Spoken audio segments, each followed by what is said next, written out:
ഇന്ത്യയെ മറ്റൊരു ലോക്ക്ഡൗണിലേക്ക് പറഞ്ഞയക്കാൻ ഇന്ത്യയുടെ പ്രധാനമന്ത്രി തയ്യാറാകുന്നതിൻ്റെ സൂചനകൾ ഇന്ന് അദ്ദേഹം വ്യക്തമാക്കിയിരിക്കുകയാണ്.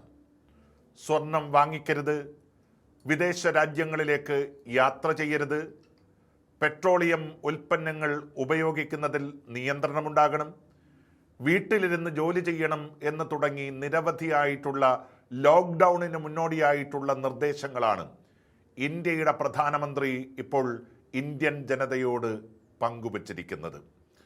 വളരെ ചെറിയ ഒരു വിഷയത്തിൽ ഇന്ത്യൻ പാർലമെന്റിൽ ദയനീയമായി പരാജയപ്പെട്ടപ്പോൾ രാജ്യത്തെ അഭിസംബോധന ചെയ്ത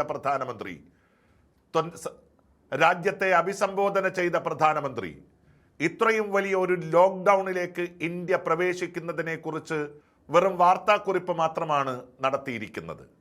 തൻ്റെ സോഷ്യൽ മീഡിയ സങ്കേതങ്ങളിൽ ഈ വിവരം അദ്ദേഹം പങ്കുവയ്ക്കുകയും ചെയ്തു. കഴിഞ്ഞ 12 വർഷക്കാലം കൊണ്ട് രാജ്യത്തെ ഈ സ്ഥിതിയിൽ എത്തിച്ചതിൻ്റെ നിദർശനമാണ് നരേന്ദ്രമോദി ഇപ്പോൾ നടത്തിയിരിക്കുന്ന പ്രസ്താവനയെന്ന് ശ്രീ രാഹുൽ ഗാന്ധി ട്വിറ്ററിൽ കുറിച്ചു. അദ്ദേഹം ഇങ്ങനെയാണ് പറഞ്ഞിരിക്കുന്നത്: In 12 years, he's brought the country to such a pass that the public has to be told what to buy, what not to buy, where to go, where not to go. Every time they shift the responsibility onto the people so they can escape accountability themselves. Running the country is no longer within the reach of a compromised PM. ഇങ്ങനെയാണ് രാഹുൽ ഗാന്ധി അദ്ദേഹത്തിൻ്റെ ട്വിറ്ററിൽ കുറിച്ചിരിക്കുന്നത്. എവിടെ പോകണം, എവിടെ പോകണ്ട, എന്തുപയോഗിക്കണം, എങ്ങനെ ഉപയോഗിക്കണം, എന്തു വാങ്ങിക്കണം, എന്തു വാങ്ങിക്കാതിരിക്കണം എന്ന് ഒരു പ്രധാനമന്ത്രി ആ രാജ്യത്തെ ജനങ്ങളോട് അഭിസംബോധന ചെയ്യുന്നു എന്ന് പറഞ്ഞാൽ 12 വർഷക്കാലം കൊണ്ട് ഈ രാജ്യത്തെ തകർത്ത് തരിപ്പണമാക്കി എന്നാണ് അതിൻ്റെ അർത്ഥമെന്ന് ശ്രീ രാഹുൽ ഗാന്ധി സൂചിപ്പിക്കുകയാണ്. യഥാർത്ഥത്തിൽ നരേന്ദ്രമോദിയുടെ വലിയ പരാജയമായി തന്നെയാണ് ഈ വാക്കുകളെ ഇപ്പോൾ ഇന്ത്യ കാണുന്നത്. കാരണം ഇറാൻ, അമേരിക്ക, ഇസ്രയേൽ യുദ്ധത്തിനിടയിൽ തൻ്റെ രാജ്യത്തെ സുരക്ഷിതമാക്കി മാറ്റാനും ഇവിടുത്തെ പെട്രോളിയം ഉൽപ്പന്നങ്ങളുടെ സ്റ്റോക്ക് വർദ്ധിപ്പിക്കാനും നരേന്ദ്രമോദിക്ക് സാധിക്കാതെ പോയി. ഒരു യുദ്ധമുണ്ടായാൽ യുദ്ധാനന്തര രാജ്യം അഭിമുഖീകരിക്കാൻ സാധ്യതയുള്ള പ്രതിസന്ധികളെക്കുറിച്ച് മുൻകൂട്ടി കാണാൻ ഇന്ത്യ ഭരിക്കുന്ന സർക്കാർ പരാജയപ്പെട്ടു എന്ന് തന്നെയാണ് ഇതിൽ നിന്നും വ്യക്തമാകുന്നത്. ഇതിന് താഴെ വരുന്ന ചില കമൻറ്റുകളിൽ ഏറ്റവും പ്രധാനമായിട്ടുള്ള ഒരു കമൻറ്റ് എന്ന് പറയുന്നത് വിദേശ രാജ്യങ്ങൾ സന്ദർശിക്കുന്നത് അവസാനിപ്പിക്കണം എന്നാണ് നരേന്ദ്രമോദി സൂചിപ്പിച്ചത്. ഇദ്ദേഹത്തോട് ഇത് ആരു പറയും എന്നാണ് അതിനകത്ത് സൂചിപ്പിച്ചിരിക്കുന്നത്. കാരണം ഇന്ത്യയുടെ ഏറ്റവും വലിയ പൊതു ഖജനാവിലെ തുക വിദേശ സഞ്ചാരത്തിന് വേണ്ടി ഉപയോഗിച്ച പ്രധാനമന്ത്രി എന്ന ഖ്യാതിയാണ് നരേന്ദ്രമോദിയെ സംബന്ധിച്ച് എപ്പോഴും ഉണ്ടായിട്ടുള്ളത്. ഇപ്പോൾ നമുക്ക് തിരിച്ചറിയാൻ കഴിയുന്ന ഒരു കാര്യം, അനധിവിദൂര ഭാവിയിൽ ഇന്ത്യ ഒരു ലോക്ക്ഡൗണിലേക്ക് പ്രവേശിക്കും എന്ന് തന്നെയാണ്.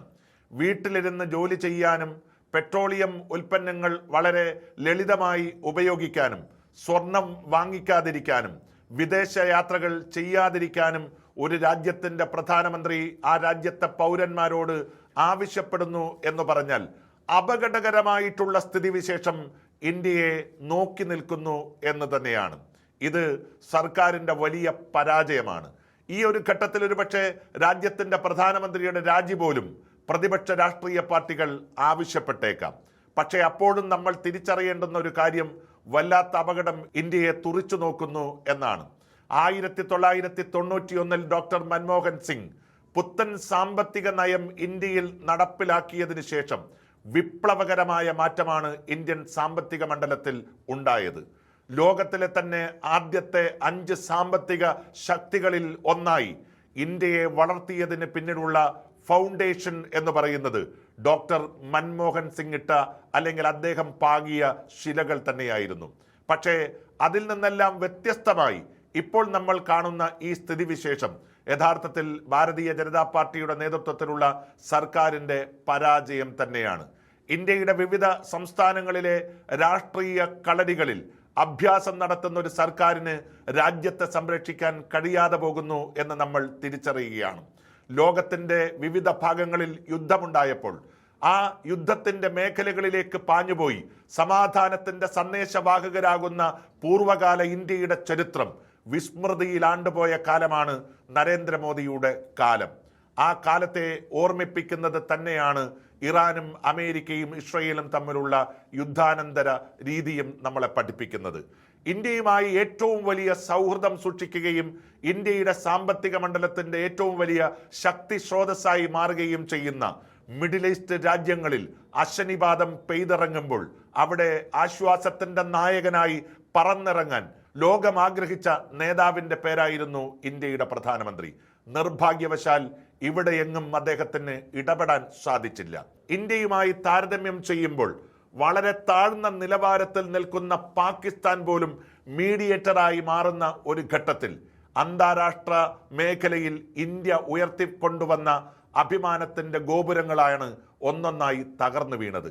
ഇതിൽ നിന്ന് രക്ഷ നേടാൻ യഥാർത്ഥത്തിൽ നരേന്ദ്രമോദിക്ക് സാധിക്കില്ല. ഡൊണാൾഡ് ട്രംപുമായുള്ള അദ്ദേഹത്തിന്റെ വ്യക്തിപരമായിട്ടുള്ള ബന്ധം ഒരു രാജ്യത്തിന്റെ സാമ്പത്തിക തകർച്ചയിലേക്കാണ് കൊണ്ടുചെന്നെത്തിച്ചിരിക്കുന്നത് എന്ന് ആരെങ്കിലും കുറ്റം പറഞ്ഞാൽ അവരെ കുറ്റം പറയാൻ ഇന്ത്യൻ പ്രധാനമന്ത്രിക്ക് സാധിക്കില്ല. ഇന്ന് അദ്ദേഹം നടത്തിയിരിക്കുന്ന ഒരു പ്രസ്താവന അത് രാജ്യത്തെ സംബന്ധിച്ച് അപമാനകരമായിട്ടുള്ള പ്രസ്താവനയാണ്. ഇന്ത്യയെ പോലെ ഒരു ഡെവലപ്ഡ് എക്കോണമിയായി മാറിക്കൊണ്ടിരിക്കുന്ന ഒരു രാജ്യത്തെ സംബന്ധിച്ച് അപമാനകരമായിട്ടുള്ള ചില നിദർശനങ്ങളാണ്. സ്വാഭാവികമായും ഇന്ത്യയുടെ സ്റ്റോക്ക് മാർക്കറ്റുകൾ, അതുപോലെ തന്നെ ഇന്ത്യയിലെ ട്രേഡിംഗ് സംവിധാനം, ഇവിടെയെല്ലാം ഉണ്ടാകാൻ വേണ്ടി പോകുന്ന അപകടങ്ങൾ എത്രത്തോളം വലുതായിരിക്കും എന്ന് വരും ദിവസങ്ങൾ നമ്മെ കാണിക്കുക തന്നെ ചെയ്യും.